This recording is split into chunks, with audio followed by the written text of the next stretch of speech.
Hi, this is Jamey with Stonemeyer Games, and I am here today to talk about my favorite game mechanisms, plural, in Nations.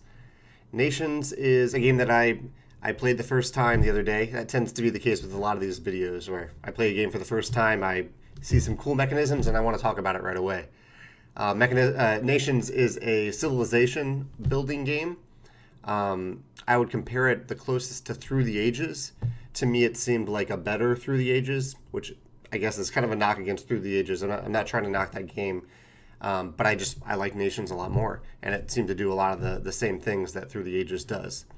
But there are two mechanisms that I thought were really, really clever in Nations that I wanted to mention today. I'll start with the second, because one is like the clear favorite. I'll start with number two. Number two is the way that war happens in the game. There are a lot of little interactions with war, and none of them really feel like direct conflict, which is nice. I generally like that in games. But basically, you have I'm going to misname all the tracks here, but there's a track on the right side of the board that shows you and other players how strong you are at combat at any given time. That can change throughout the game. It can go up and down depending on where you allocate your people, your workers. And during each round, a bunch of cards come out, and some of them are war cards, and they're all pretty much the same except for the bottom of the card, which shows what you lose if you don't win the war, or if you're not able to participate in the war.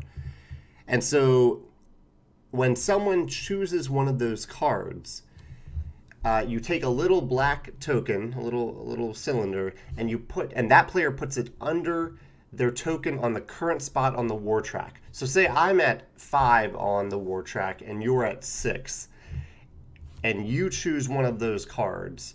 You choose a war card. It doesn't matter which one you choose. No matter which one you choose, you'll put that little black war token under your token on the 6 on the track. And that becomes the threshold for, I guess, achieving war. And so, like I said, I'm at 5 on the track, you're at 6, and that's where war is set because you're the one that chose the card. That means that I have to then improve my military to at least reach 6 or go beyond 6 before the end of the round, or I'm going to lose the war. And when I lose the war, I think I lose a victory point, and I would lose whatever's on the bottom of that card, which can range depending on which age you're in. But by the end of the game, it was things like lose 9 stone. Stone is one of the resources, and that's a lot. So there's something that's half of the war right here. But the clever thing that I'm mentioning here is that you could be a player who doesn't focus on war. You could have a really weak military, and you could just try to pick the war card before anyone else does, because there's only one war card. So I could have like 3 military, and you could be totally focused on it. You could have 20 military, and if I choose the war card before you do, then the war level, the threshold, is set at 3, which I've already met. And you're way at 20, so you've way overspent on previous rounds, because war doesn't reset every round. You've way overspent on that, which isn't a big concern for you, but it's more like it's a way for me, a non-military player, to protect myself against someone like someone who's really focused on military, which I think that's really clever. But the game does something else that's really clever with this mechanism, where I mentioned the thing that you lose if you lose combat. So like 9 stone, you lose 9 stone if you don't achieve combat or achieve war. There's another track on the left side of the board, which and again, I can't remember the name for it. It's something like how happy your people are with you.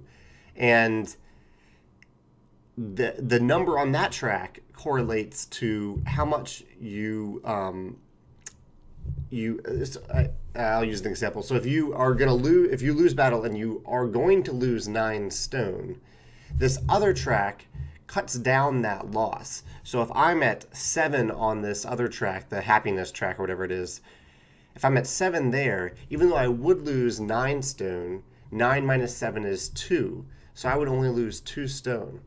So you could completely ignore military, the war track, the military track completely, and just focus on your people's happiness. And then even if you are defeated in war every time, you're not going to lose that much. You'll lose a victory point, but you won't lose all the resources that the war has cost you, which is really clever. It gives this balance between the two. It allows players to focus on both of them if they want, or one or the other. Or if you're me in the previous game, you could focus on neither one and lose the game. But it could still be interesting. And that ties into my favorite mechanism in Nations. And this is that you can choose your difficulty level. Each player can choose their difficulty level in an elegant and simple way every game, depending on how experienced you are or how confident you are that you can win. This is so clever. I don't think I've ever seen this implemented in such a clever way in a game. But basically, at the beginning of the game, you'll choose one of 4 levels, difficulty levels. I can't remember the name of the top one. The second one is Prince. Then there's King, and there's Emperor. Emperor is the hardest one. There are 8 rounds in the game, and at the beginning of every round, every player gets a little bit of income. And you're either going to choose to get, it's your choice, each player, you'll either get a worker, or you'll get 2 resources. You'll get 2 food, 2 stone, or 2 coins, all of which are good at different times in the game or depending on what your production is. Actually, and let me clarify that. The number of resources you're getting, this is what depends on your difficulty level. So if you're at the easiest difficulty level, the Jester, I'll call it, Jester then Prince. If you're at the Jester level, then every round you can either get 1 worker or you can get 4 of one of those resources. If you're at the Prince level, again, 1 worker. They're all 1 worker, so I'll stop repeating that. At Prince, you'll get 3 of any resources. King, you get any 2 of one of those resources. And Emperor, you only get 1 resource. So in the game that we played of Nations the other day, all the other players chose Prince. And I was like, I don't want to have everyone... I want to see what it's like if one person plays a different level than the other players. I was really curious about this. So I chose the King level.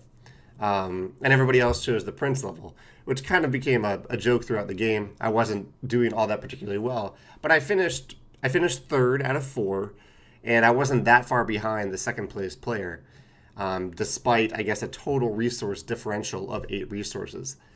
But this, I don't know if you, and this is on the board, so all you do at the beginning of the game is put your token on one of those spots, and it's very clear throughout the game how many resources you're getting each round based on that selection. And it's brilliant because it lets a really experienced player compete kind of on a level playing field with a much less experienced player. And I'm not sure, I'm kind of curious if people actually use that or if everyone just agrees, okay, we're doing the King level and everyone does the King level that game. Or if different players do it, choose their own individual level. But I kind of hope that's how people are using it because the mechanism is built for that.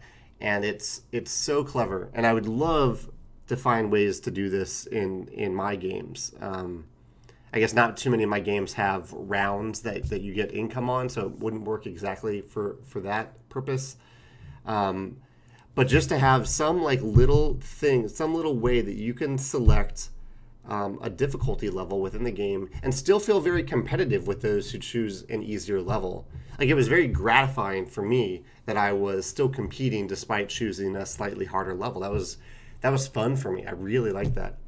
So anyway, I love this mechanism. If you have any other games in mind that have a similar elegant system for choosing personal difficulty levels in a competitive game. I know cooperative games all have something like this, but I haven't seen it in a competitive game. Very clever. I'd love to hear about it in the comments. That's Nations, not Nations the dice game, but Nations the original civilization building game. Great game.